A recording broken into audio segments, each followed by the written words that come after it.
आज की कहानी का शीर्षक है क्रॉसवर्ड, एक पहेली या समाधान। बारिश की मोटी मोटी बूंदें खिड़की पीट रही थीं, जैसे कोई खबर सुनाना चाहता हो। कमरे के अंदर 22 साल की आकांक्षा अपने 72 साल के दादा कैलाश नाथ के कमरे में बैठी उनकी किताबों और कागजों को उलट पलट रही थी।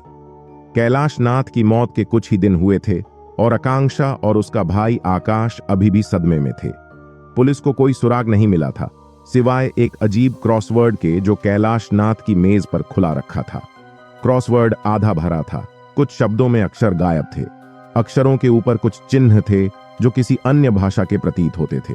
आकांक्षा और आकाश दोनों ने मिलकर क्रॉसवर्ड को सुलझाने का प्रयास किया, लेकिन उन अक्षरों और चिन्हों का कोई मतलब नहीं समझ पाए। कई दिनों की कोशिश के बाद आकांक्षा ने हार मान ली, परंतु आकाश को विश्वास था कि उन चिन्हों में कोई रहस्य छिपा है। वह दिन रात क्रॉसवर्ड को घूरता रहता, पुस्तकों में गुम रहता। एक रात आकाश को अचानक एक ख्याल आया। वह कैलाश नाथ की पुरानी डायरी उठा लाया और उसमें लिखे संकेतों से मिलान करते हुए क्रॉसवर्ड को फिर से हल करने लगा। कुछ देर बाद आकाश के चेहरे पर एक अचंभित मुस्कान आ गई। उसने आकांक्षा को बुलाया और क्रॉसवर्ड दिखाया। आकांक्षा की आंखें फैल गईं। क्रॉसवर्ड के हल किए गए भाग में एक भयानक सच उजागर हो रहा था। कैलाश नाथ की हत्या कर दी गई थी। क्रॉसवर्ड के अनुसार हत्यारा कोई और नहीं बल्कि कैलाश नाथ का सबसे करीबी दोस्त और साथी लेखक डॉक्टर अविनाश था। डॉक्टर अविनाश कैलाश नाथ के साथ कई किताबें लिख चुका था और दोनों की अच्छी दोस्ती थी। यह जानकर आकांक्षा का दिल बैठ गया। उसने कभी सोचा भी नहीं था कि डॉक्टर अविनाश कैलाश नाथ का हत्यारा हो सकता है।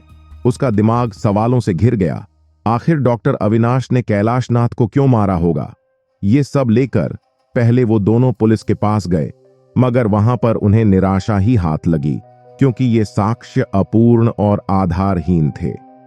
आकांक्षा और आकाश ने फिर खुद ही डॉक्टर अविनाश से मिलने का फैसला किया।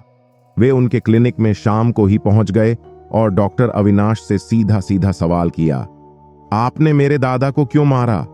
डॉक्टर अविनाश ने जवाब देते हुए कहा, तुम्हारे दादा ने मुझसे धोखा किया था, वो अपने वादे पे खरे नहीं उतरे। आकांक्षा और आकाश को डॉक्टर अविनाश की बातों पर यकीन नहीं हुआ। उनके दादा कभी ऐसा काम नहीं कर सकते थे। उन्हें यकीन था डॉक्टर अविनाश झूठ बोल रहा है। आकांक्षा ने डॉक्टर अविनाश को चुनौती दी, अगर आपकी बात सच है तो साबित करें। डॉक्टर अविनाश ने मुस्कुराते हुए कहा, ठीक है।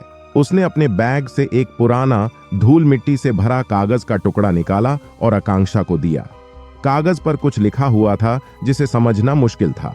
आकांक्षा ने कागज को ध्यान से पढ़ा और उसकी आंखें चौड़ी हो गईं। यह एक समझौता था जो कैलाश नाथ और डॉक्टर अविनाश के बीच हुआ था। कैलाश नाथ यानी कि दादाजी खुद की लिखी 10 किताबों को डॉक्टर अविनाश के नाम से प्रकाशित करने का एग्रीमेंट था। इसके बदले में उनके दादाजी को प्रति किताब 50,000 रुपये मिलने वाले थे, जिसका उपयोग दादाजी आकांक्षा की शादी के लिए करने वाले थे। क्योंकि आकांक्षा और आकाश के माँ बाप 5 साल पहले एक विमानीय दुर्घटना में अपनी जान गंवा चुके थे और उसके दादाजी ही सारी जिम्मेदारियां निभा रहे थे।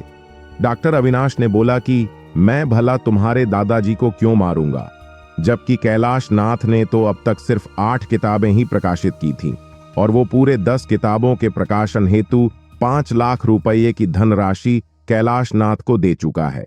कैलाश नाथ के मरने पर सबसे ज्यादा किसी का नुकसान हुआ है तो उसको ही, फिर भला वो ऐसा क्यों करेगा? आकांक्षा और आकाश ये सुनकर घर वापस आ गए, मगर आकाश बहुत परेशान था कि आखिर उसके दादाजी ने वर्ग पहेली के माध्यम से जो संकेत दिए थे उसका अर्थ स्पष्ट क्यों नहीं हो रहा था। ये सब सोचते हुए दोनों रात में सोए, मगर बारिश की मोटी मोटी बूंदें एक बार फिर खिड़की पीट रही थी। कुछ संदेश था शायद जो अभी भी कुछ अनसुलझे रहस्यों को उजागर करने का प्रयत्न कर रही थी। आकाश की नजर दादाजी की एक और अनसुलझी वर्ग पहेली पे पड़ ढी, जो हवा के तेज झोंके के साथ फर्श पर आ गिरी थी। नींद तो वैसे भी कहीं खो सी चुकी थी। अंततः उन्होंने उसे हल करने का निश्चय किया। ये वर्ग पहेली सबसे ज्यादा विचित्र थी, क्योंकि इस वर्ग पहेली के हर सवाल का उत्तर घर में रखी वस्तुओं के पीछे था। जैसे जैसे उन्होंने उसे हल करना शुरू किया तो उन्हें अपने स्वर्गीय माता पिता की दीवार पर टंगी हुई तस्वीर के पीछे छुपा उस एग्रीमेंट की कॉपी प्राप्त हुई जो उन्होंने डॉक्टर अविनाश द्वारा धूल से भरी अवस्था में दिखाई गई थी। घर पे मिली ये एग्रीमेंट की कॉपी ओरिजिनल, साफ सुथरी और स्पष्ट भाषा में थी। हर उत्तर के साथ उन्हें अगले सवाल के उत्तर का संकेत मिलता चला गया और उन्हें धीरे धीरे अपने दादाजी द्वारा जोधा हुआ धन भी मिला, जो रसोई घर के इस्तेमाल न होने वाले ईंट से बनी चिमनी में बैग के अंदर सुरक्षित मिला। इस बैग में वर्ग पहेली के अंतिम प्रश्न का भी संकेत मिला, जिससे वह अपने दादाजी द्वारा उनके रेडियो के भीतर छुपाए हुए एक पत्र तक पहुंचे। इस पत्र से स्पष्ट हुआ कि डॉक्टर अविनाश द्वारा बताई गई बातें दरअसल आधा सच ही थीं। पत्र से पता चला कि कैलाश नाथ यानी कि दादाजी को ये 10 किताबें 3 साल की अवधि में लिखनी थीं, जिसका निर्णय उन्होंने 5 साल पहले अपने बेटे और बहू के मरणोपरांत लिया था। उन्होंने 2 साल की अवधि में ही 8 किताबें लिखकर डॉक्टर अविनाश के नाम से प्रकाशित कर दी थी, मगर उन्हें सिर्फ 4 किताबों की 2 लाख रुपए की राशि ही प्राप्त हुई थी, जो उन्होंने आज तक रसोई घर की चिमनी में छुपा कर रखी थी। गिने जाने पे वो धनराशि 2 लाख रुपए ही थी जो बैग में मिले। जब बाकी की धनराशि डॉक्टर अविनाश ने देने में आनाकानी करने लगा तो कैलाश नाथ ने बाकी की 2 किताबें लिख तो डी मगर प्रकाशित नहीं की।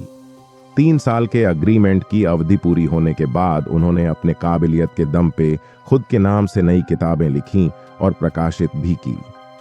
उनकी पिछले 2 साल में प्रकाशित किताबों से की हुई अतिरिक्त 10 लाख की कमाई उन्होंने पास के पोस्ट ऑफिस के लाकर में छुपाकर रखी थी, जिसकी चाबी उन खिड़कियों की लकद्दी के बीच छुपा रखी थी जो बारिश होने पे जोर जोर से गरजती थी। आकांक्षा को इन सब चीजों का खुलासा होने का माध्यम जो भी रहा हो, मगर अब जो सबूत उसके पास थे उसे कानून भी ठुकरा नहीं सकता था। वे दोनों अगली ही सुबह पुलिस के पास फिर पहुंचे और उनको सबूत दिखाया और डॉक्टर अविनाश की गिरफ्तारी की मांग की। पुलिस ने इन सबूतों के आधार पर फिर से जब जांच की तो डॉक्टर अविनाश को दोषी पाया और डॉक्टर अविनाश को गिरफ्तार कर लिया। जांच के दौरान यह पता चला कि डॉक्टर अविनाश ने कैलाश नाथ को जहर देकर मारा था। कैलाश नाथ को न्याय मिल गया था और डॉक्टर अविनाश को अपनी सजा भुगतनी पड़ी। आकांक्षा और आकाश ने अपने दादा को खो दिया था, लेकिन उन्हें इस बात का सुकून था कि उन्हें न्याय मिला है। आकाश, जो अपनी बहन से मात्र 2 साल छोटा था, उसने कई दिहाही मेहनत की और डॉक्टर बना। आकांक्षा ने अपने दादा की विरासत को आगे बढ़ाने का फैसला किया। उसने अपने दादा की लिखी अधूरी किताबों को पूरा किया और उन्हें प्रकाशित किया। आकाश ने दादाजी के पैसों से अपनी बहन की शादी एक साहित्यकार से बहुत धूमधाम से की। आज भी आकाश और आकांक्षा का परिवार उस घर में जब एकत्र होता है तो बारिश की हलचल से आज भी खिड़कियां गूंजती तो हैं, मगर ये एक शुभ संदेश और आशीर्वाद की तरह प्रतीत होता है। आकांक्षा और आकाश अपने दादाजी को कभी नहीं भूल पाएंगे।